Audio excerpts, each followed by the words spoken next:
এবার ঝটপট করে সোয়াবিন রান্না করাটা আপনারা শিখে নিন। দেখুন, আপনারা তো বাড়িতে সোয়াবিন রান্না করেন, কিন্তু এইভাবে করে একবার দেখবেন, খুব টেস্টি লাগবে খেতে। সোয়াবিন কষা দেখে নিন। একটু একটু 2 মিনিট লাস্ট পর্যন্ত দেখলে বুঝতে পারবেন। প্রথমে সোয়াবিনটা হালকা জলে ভিজিয়ে নেবেন, তেল গরম হয়ে গেলে জল থেকে নিচড়িয়ে, জলটা কিন্তু নিচড়াতে হবে ঠিক করে, না হলে ওই সোয়াবিনের গন্ধ থেকে যায় একটা, না ওইটা দেখে নিন। সোয়াবিনটা হালকা লাল লাল করে ভেজে নিয়ে আলুগুলো দিয়ে দেবেন। আলুগুলো আলাদা করে আপনারা ভাজতে পারেন, আমি সময় নেই, টাইম লাগবে, তাই একসাথে দিয়ে দিয়েছি, ওপর হয়ে যাবে। কিন্তু হালকা লাল লাল করে একটু সরষের তেল দিয়ে দিতে হবে। সাদা তেলও আপনারা করতে পারেন, কিন্তু যাতে সরষের তেলের অসুবিধা প্রবলেম থাকে, কিন্তু সাদা তেলের থেকে সরষের তেলের টেস্টটা খুব ভালো হয়। ভাজা হয়ে গেলে আবার আপনারা তুলে নেবেন, তুলে নিয়ে দেখুন, একবার লাস্ট পর্যন্ত দেখবেন, তাহলে বুঝতে পারবেন। এরকম রান্না করে খেলে আপনাদের মাংস ফেলে দিয়ে আপনারা খাবেন। এই আলুগুলো একটু লাস্টে আবার ভেজে নিচ্ছি আমি, ও সোজা সোয়াবিন সোজা ঠিক ভাজা হয় না, তাই ঠিক আছে। এরকম করে আপনারা খেলে বুঝতে পারবেন, কিন্তু মাঝখানে স্কিপ করে দেবেন না। কী করছি, কীরকম ভাজছি, কী দিচ্ছি, সেটা আপনারা বুঝতে পারবেন না। পেঁয়াজটা হালকা করে লাল লাল করে নেড়ে নেবেন, নেড়ে নিয়ে ওর সাথে আদা রসুনটাও দিয়ে দেবেন। দেখুন,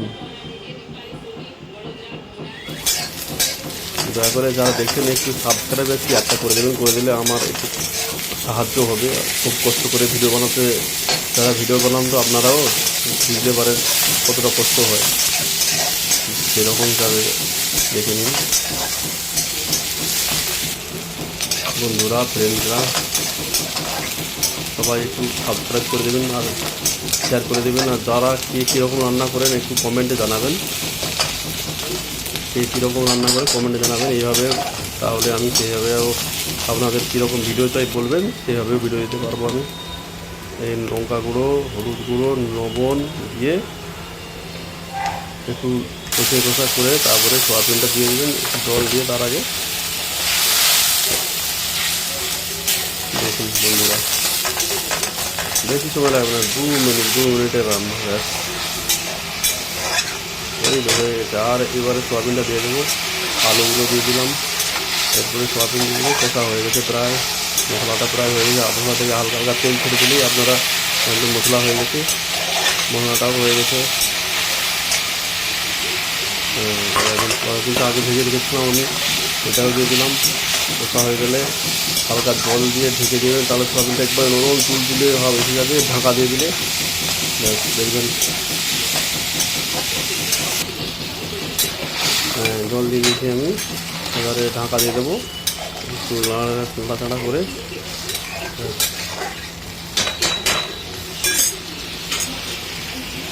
ঢাকা দিয়ে দিলাম, আবার 2 মিনিট পরে আবার খুলে দিলাম। 2 মিনিট হয়ে গেছে। দেখুন, তারপরে ভাতের সাথে যখন খাবেন দেখবেন বুঝতে পারবেন। আমি ভাতের সাথে খেয়েছি, সেটাও দেখবেন লাস্ট পর্যন্ত দেখলে আপনারা বুঝতে পারবেন। কষা হয়ে গেছে আমার, এবার গামলা বাটিতে নিয়ে নিয়েছি। ভাতের সাথে আমি খাচ্ছি, খুব টেস্টি, দেখতে কষ্ট লাগছে, একবারে বেশি করে হেভি, খুব সুন্দর লাগছে। এবারে বাড়ির যখন রান্না এগুলো,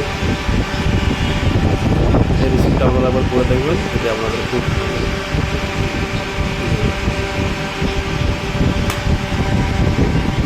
ভালো, দেখুন কত সুন্দর লাগছে। আমি